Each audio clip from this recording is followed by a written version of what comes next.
प्रिय विद्यार्थियों, जय हिंद।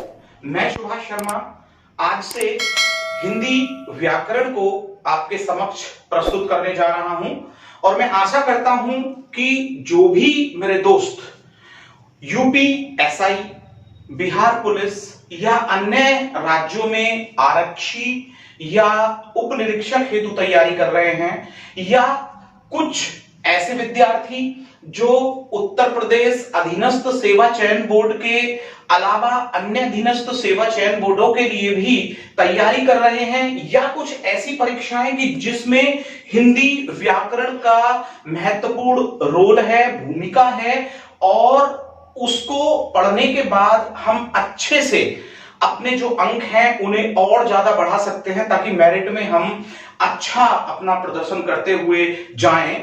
तो वो विद्यार्थी आज से मेरे साथ जुड़ जाएं और अपनी तैयारी को और बेहतर बनाएं।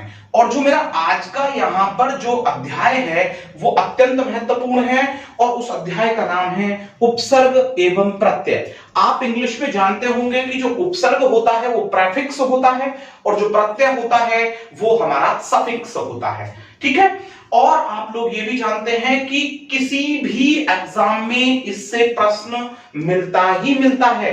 तो चलिए हम शुरू करते हैं उपसर्ग और प्रत्यय। देखिए, सबसे पहले मैं आपको ओरली बस आपको डेफिनेशन दे देता हूं कि भाई उपसर्ग क्या होता है। तो उपसर्ग यानी कि वह शब्द का टुकड़ा, वह शब्दांश जो किसी शब्द के पूर्व में आकर के उस पूरे शब्द का अर्थ परिवर्तित कर देता है, वो क्या कहलाता है? उपसर्ग। और प्रत्यय क्या कहलाता है? प्रत्यय यानी कि वह शब्दांश, वह शब्द का टुकड़ा जो किसी शब्द के बाद में आकर के जुड़ करके उसका पूरा अर्थ परिवर्तित कर देता है, तो वो जो शब्दांश है वो क्या कहलाता है? प्रत्यय। चलिए हम इसको देखते हैं। पहले हम बड़े आसानी से ये देखें कि जो उपसर्ग है उसे हम कैसे समझें। जो मैंने अभी आपको डेफिनेशन दी है उसी डेफिनेशन के अनुसार हम देखते हैं। तो देखिए, यहां पर आप देखिएगा कि यहां पर हमने कोई भी शब्दांश लिया, यानी कि किसी भी शब्द का टुकड़ा हमने यहां पर लिया और उसमें हमने क्या जोड़ दिया? शब्द जोड़ दिया ला करके, ठीक है। इधर हमने जस्ट अपोजिट करना है कि हमने कोई शब्द लिया और इस शब्द में हमने बाद में कोई शब्दांश जोड़ दिया, शब्द का टुकड़ा हमने यहां पर ला करके जोड़ दिया। तो ये जो शब्दांश है जो शब्द के पूर्व में आया और शब्द का अर्थ परिवर्तित किया, वो क्या कहलाया? उपसर्ग कहलाया। और शब्द के बाद जो ये शब्दांश आया, शब्द का टुकड़ा आया और इसने जो अर्थ परिवर्तित किया पूरे शब्द का, वो शब्दांश क्या कहलाया? वो प्रत्यय कहलाया। लेकिन अब जो हम तैयारी कर रहे हैं वो थोड़े अपर लेवल पर कर रहे हैं, तो ये भी पूछा जा सकता है कि जो उपसर्ग है उसका अर्थ क्या है, उपसर्ग को यदि हम तोड़े तो क्या है। तो देखिए, अब हम यहां पर समझें कि भाई ये उपसर्ग क्या है। तो देखिए, एक तो बनता है हमारा उप और एक क्या बनता है? हमारा सर्ग।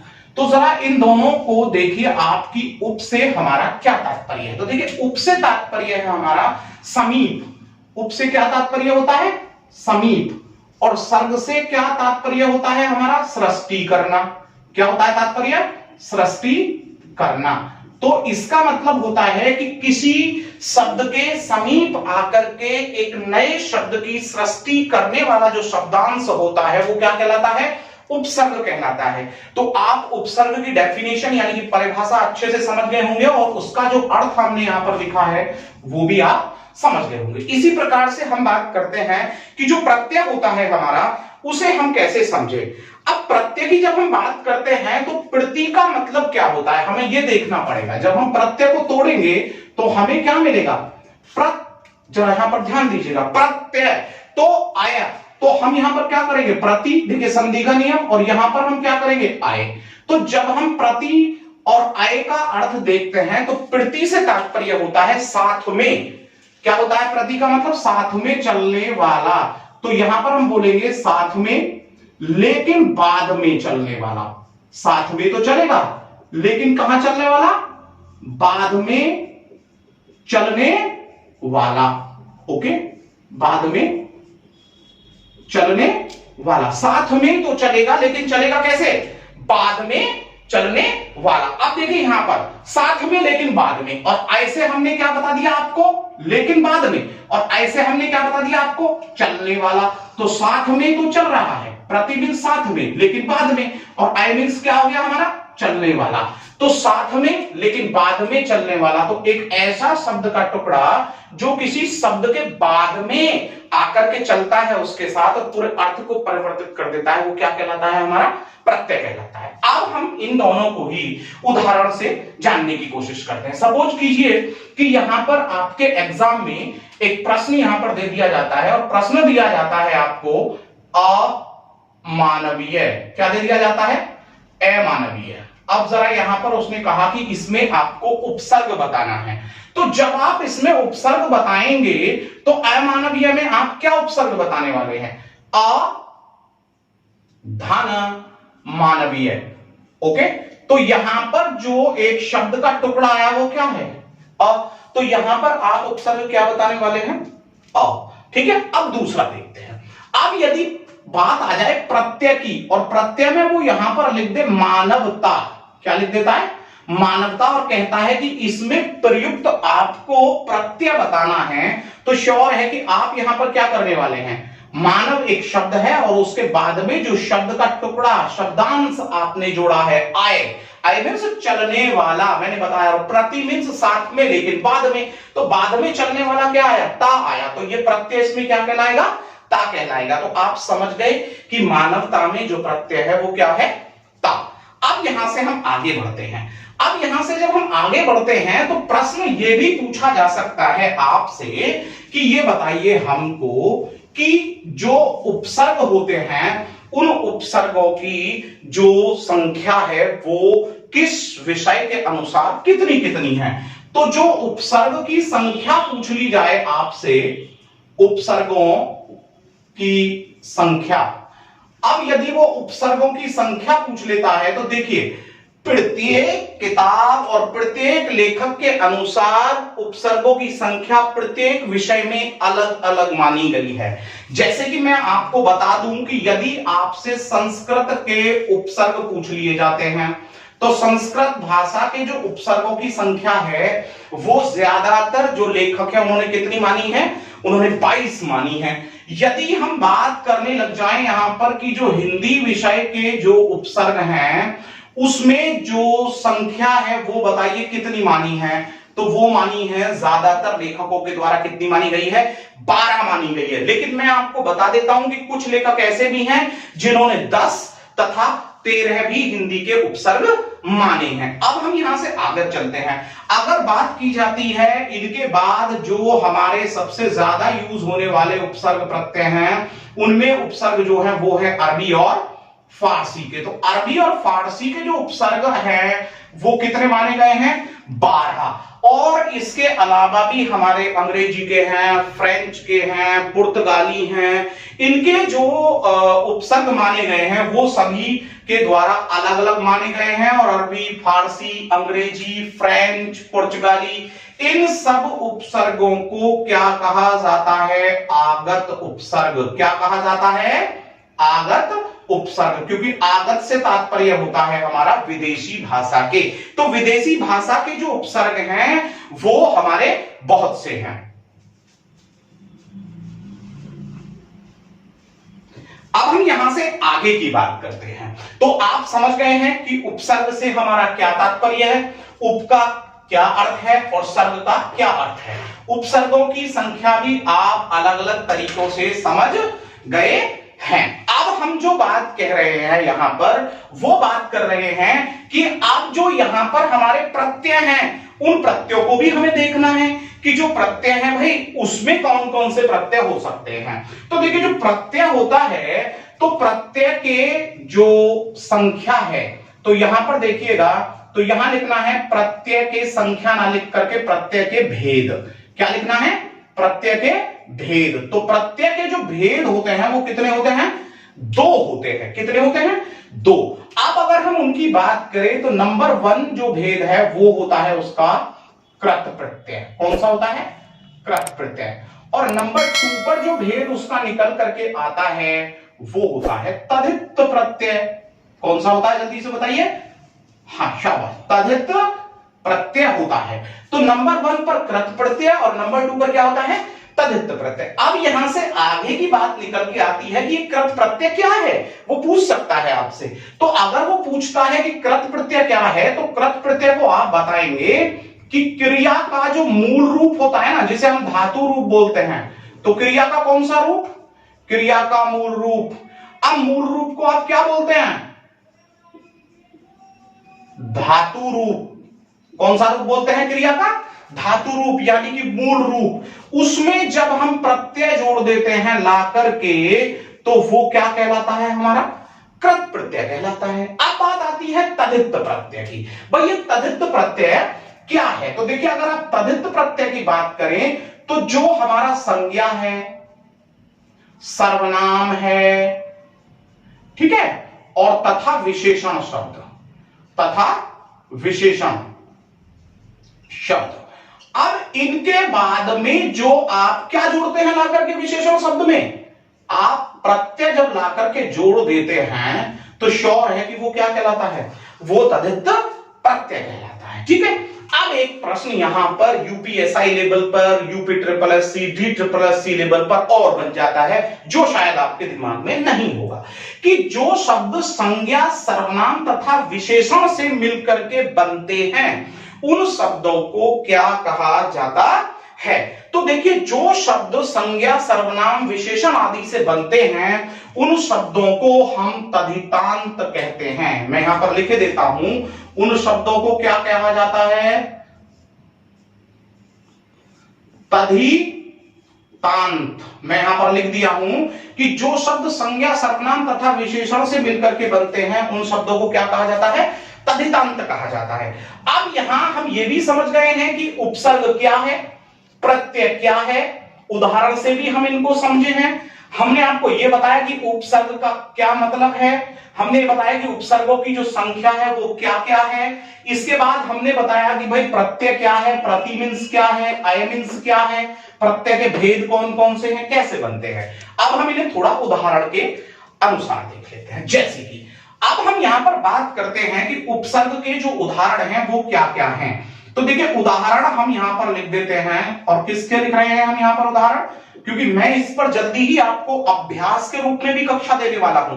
तो आज जब हम बात कर रहे हैं, वो कुछ उदाहरण हम यहां पर ले लेते हैं। जैसे कि अभी आपको यहां पर वो कुछ शब्द दे देता है, और शब्द के रूप में वो बहुत सारे शब्द आपको दे सकता है। और जैसे कि वो यहां पर दे दे कि भाई ये बताइए कि अपमान, तो अपमान को जब वो बोल रहा है, तो अपमान में बताइए कि कौन सा प्रत्यय है।